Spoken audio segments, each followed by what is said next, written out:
ladies and gentlemen, to week number 2 of the Raptors Rewind. I am joined by, as always, Matty Mac McAllister. How's it going, Mac Attack? Yo, alive and well. Living and breathing Raptors. And of course, to my second right, I have the Jazz Man, Jazz Grewal. How you doing, Jazz? Awesome. Thank you for having me, and thank you to Centennial College for making your school our home for Sunday Raptors Rewind. Yeah. They didn't consent to it, but we're glad to be here. School's on strike. Gentlemen, the Raptors are coming home. Just like Drake always says, just hold on, we're coming home. Tonight playing the Washington Wizards at the ACC, but let's rewind, if you will, and look at the 6-game, 5-state road trip that the Raptors went on. They went 3 for 3, beat some good teams, lost to some bad teams. Give us a breakdown of how you feel the 6-game road trip. Let's start with you, Matt. Well, I'd say it was a great road trip, far away from an elite road trip. We played some good games. We lost to some soft teams like Denver, embarrassing loss, if you will. But, you know, we played well against Utah. There was a nice battle going on with Donovan Mitchell, the rookie, against DeMar DeRozan, and they were literally going tit for tat down the court. I thought that was really interesting to see. And that game, DeMar hit 14 of 14 from the line, so I saw him return to form. Raptors really did well on this road trip. If we're talking about the entire road trip, you know, to get 3 games on the West Coast trip, this is obviously the hardest and most grueling trip throughout an NBA season for any team. Mm-hmm. So for the Raptors to kind of get that out early and not have to deal it later on in the season where, you know, you need that sort of energy and rest, it's only going to be conducive to their success, and it's going to be quicker in terms of them like meshing and molding together.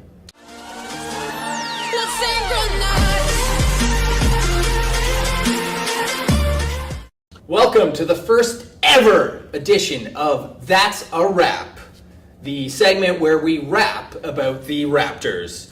Okay, gentlemen, question number 1.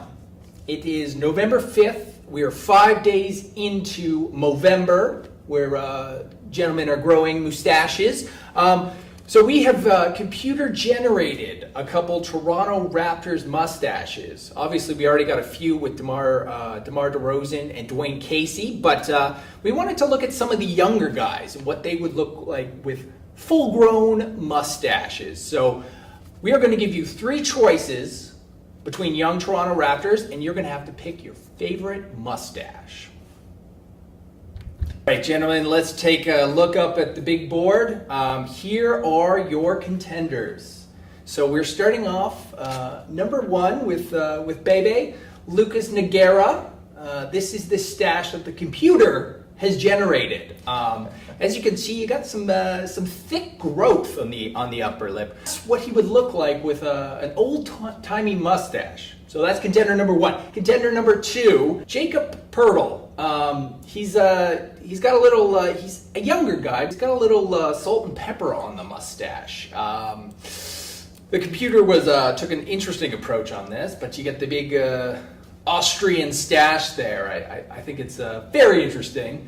And then third contender, we have the very fashionable stash of Norm Powell. Start with Matt. Who do you pick as your stash? I gotta go with my boy Norman Powell on this one. His upper lip is looking classy, you know? Dwayne Casey's got a similar look going on. Maybe he's buying into the system. Maybe he's getting more points. Maybe he's jamming, slamming, you name it, bro. Norman Powell, he's got the look this November.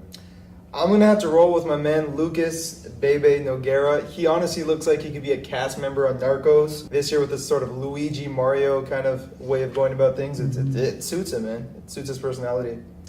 Yeah. Who are you rolling with, Tyler? I think I got it. I think you're both wrong. I got to go with Jakob Poeltl. That stash is beautiful. I don't know what's going on. It's got a little gray. It's got a little blondish in there. It's a very European look. So I think it fits Poeltl very nice.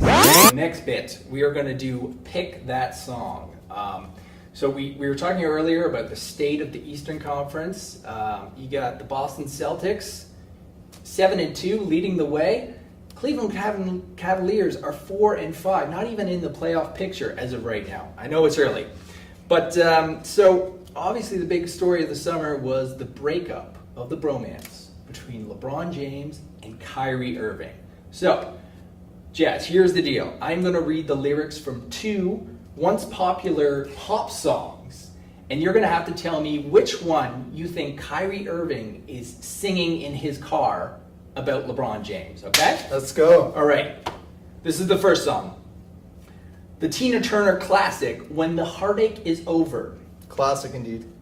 So here goes the lyrics. Sometimes I look back in anger, thinking about all the pain. But I know that I'm stronger without you, and I'll never need you again. When the heartache is over, I know I won't be missing you. So that's for LeBron. Second one, a little punchier. Demi Lovato's 2017 hit, Sorry Not Sorry. Now, Payback is a bad B, and Baby, I'm the baddest, Baby being LeBron in this story. You effing with a savage, can't have this, So out of those two, which do you think best sums up how Kyrie's feeling about his breakup with LeBron? I'm going to have to roll with Miss Tina Turner. I think that you hit the nail on the head with that one. You know, the Demi Lovato, while it is a great soundtrack and plenty of enthusiasts who love Demi Lovato, I don't think it quite represents what Kyrie's going through. I think it's a little bit too direct. Kyrie's a little bit more subtle and concealed about his thoughts towards LeBron, but definitely I'm not going to be missing you is something that Kyrie's kind of rolling with. That's the motto he's going with. And the Boston Celtics are 7-2. He's having a really good year. He's playing defense finally. So I'm going to have to roll with my girl Tina Turner on this, man. You're going to get LeBron's emotional state, okay? So here are the two songs you're picking from. Completely different. Okay. LeBron being maybe the loser of the breakup right now. Okay, this one by Player, Come Back. All day long, wearing a mask of false bravado, trying to keep up a smile that hides the tears. But as the sun goes down, I get that empty feeling again. How I wish to God Kyrie was still here. Kyrie, come back. Song number one. And then we're going to go with Sinead O'Connor. Classic, Nothing Compares to You.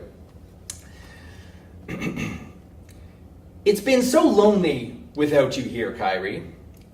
Like a bird without a song. Nothing can stop these lonely tears from falling. Tell me, baby, where did it go wrong? Matt, which one are you picking? Well, I gotta go with Player, Kyrie come back. I mean, LeBron's feeling it. He's sad about it. Look at where his team is without Kyrie, 4-5. They don't have that young spark, that point guard leading, offense rolling, what's happening, Cleveland team. They're looking flat out there. They're looking old. All right, ladies and gentlemen, that is a wrap. All right, let's get back to some Raptors talk. So it was an interesting week. Ended the road trip. So far they've gone 2-1. They are playing Washington tonight, so we'll see how that goes.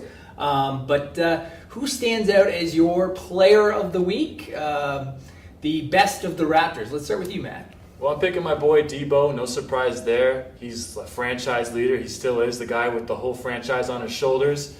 He shot 50%. That was good enough for me for the week. He looked very steady out there, and he was very vocal about the loss against Denver. He didn't shy away from what went wrong with the team.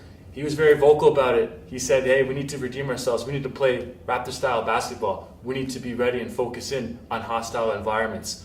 And from then on, he went on to Utah and was 14 for 14 from the line. And he just had that game where the game just looked like it slowed down and got more comfortable for him. He put up 37. That's my boy D-Boy putting in work, so I'm picking him for the player of the week.